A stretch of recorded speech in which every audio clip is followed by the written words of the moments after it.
day, subscribers. Thank you so much for joining me today. I am Jeremy, and this is the Financial Education Channel. And today we're talking about how the heck do these sports athletes go broke? How do these musicians go broke? These people that are making millions of dollars a year. How, when their career ends, do they go broke? It makes no sense. Most of us can't even fathom making the kind of money they make in their short careers or long careers. And then you hear these stories all the time about so-and-so's broke, so-and-so's broke. How the heck does that happen? Today, there are a lot of reasons why that happens, and I'm going to share those with you guys and kind of expand your mind on how it actually happens. So, first thing, you come into money because you're an athlete, you're a football player, you're a basketball player, something. You get drafted in the league, and next thing you know, you get this $1 million, $10 million contract. Let's say you're a star athlete. Let's say, not a superstar, not like a LeBron James or, a Tom Brady, someone like that that's making insane money. Let's say you're just a star athlete, but you're making far more than most of the people in the league. So let's say you're making $10 million a year. And this might sound crazy, but that's not as much money as you think. I know. Am I crazy? $10 million a year? That's not as much as you think? Okay, take this into account. Say you got drafted by the Lakers. $10 million a year, that's what your salary is. Okay, 40% is going to the federal government because that's the tax bracket you're in, the 40% bracket. So 40% is gone. So now you're down to $6 million. 10% is going to the state of California. So now you're down to $5 million. Another 10%, at least, we're just going to say 10 to be nice about it, is going to your agent. Now you have $4 million left. You have $4 million left out of that $10 million. So when you take that into account, it's not nearly as drastic of an amount as you think. $4 million is still a lot of money. Here's what happens after that. You think that money is going to last forever. You think you're going to keep making that money forever.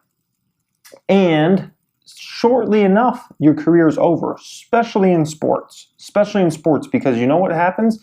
You time out. You time out. That's simple as that. You can't perform at such a high level forever. By the time you're 30, 32, 33 years old, you're done. You're gone. You're out of the league. It's over at that point.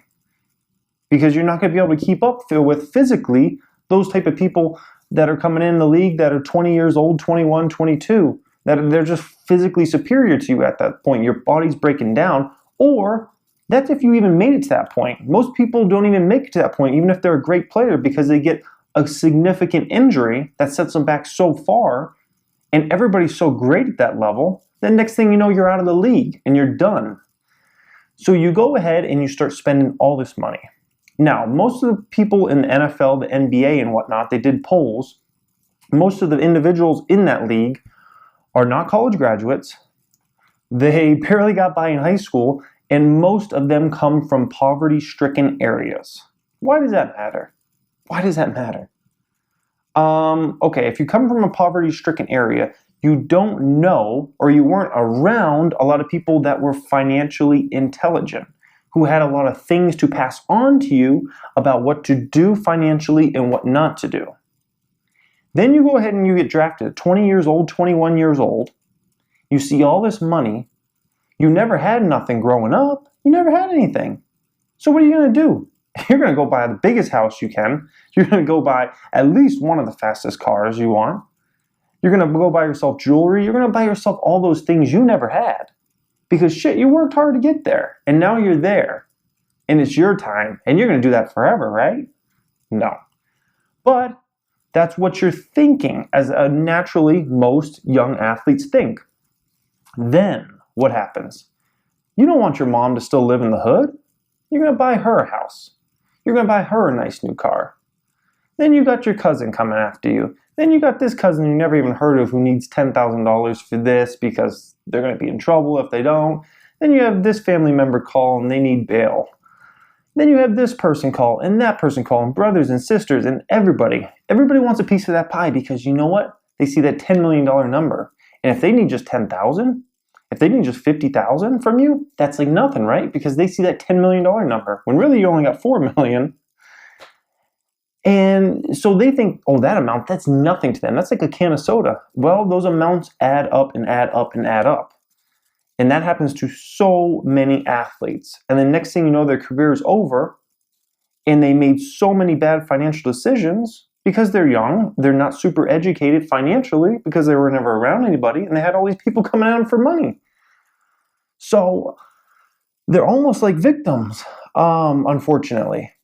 You could say, no, they're not victims. They spent all that money that was stupid of them. Well, they really didn't know better. And if they didn't have the right kind of people around them, surrounding themselves, which they probably didn't, they're almost like a victim of their own success at that point. And that happens to a lot of musicians as well.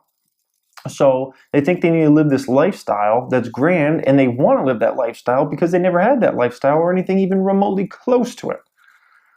So that happens there. Yeah, I mean, it's sad. It's sad and it's crazy to think. But, financial education is not something that's taught very heavily in America or around the world. I wish I didn't even have to, well, no, I love making these videos on this channel, but it would be nice if I didn't even have to make these kind of videos to educate financially on all these personal finance subjects and investing and all those kinds of things. But they're not taught in school like we teach math and those kinds of things. Like, science and all that stuff. That stuff gets way better, way more preference over financial education on these subjects. So, I got another interesting point. I think there's going to be a new group of these kind of people that this happens to. And you know what it is?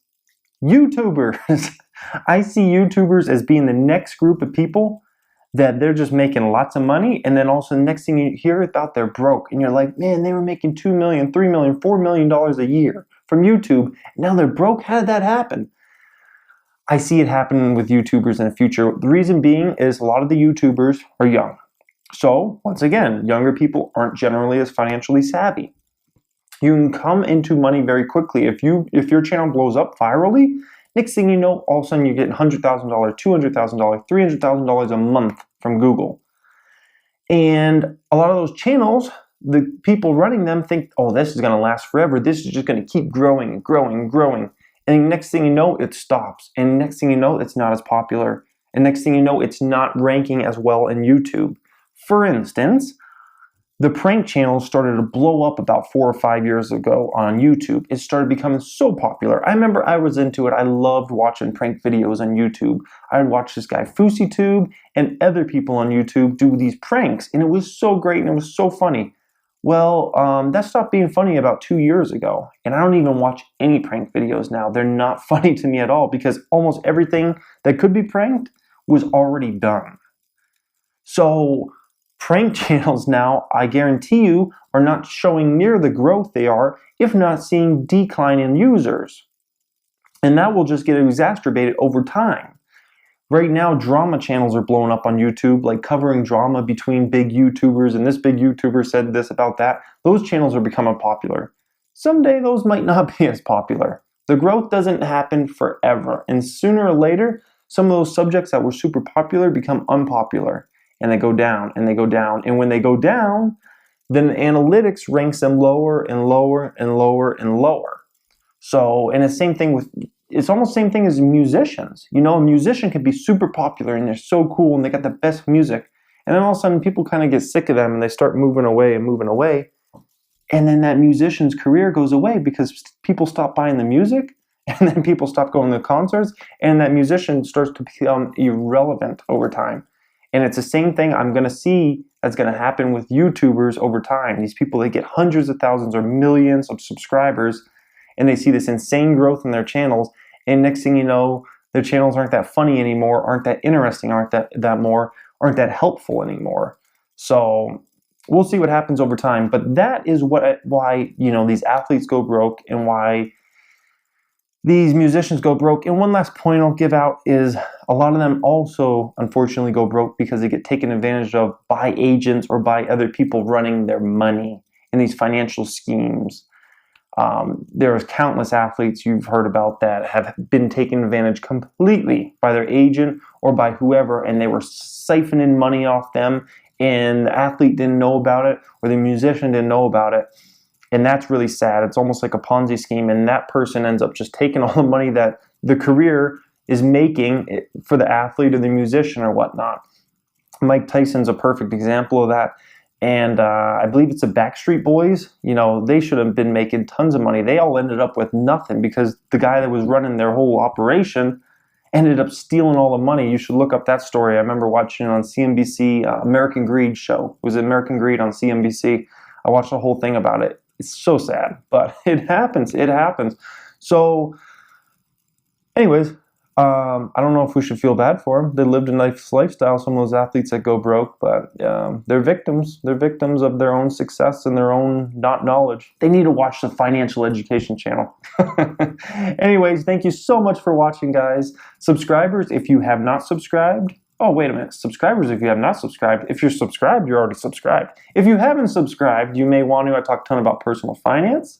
I talk a little bit about stocks and investing. I talk about entrepreneurship. I'm a young entrepreneur. I'm talking about tips and things like that to help you succeed.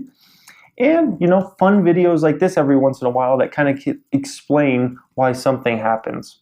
Anyways, thank you so much for watching, guys, and have a great day.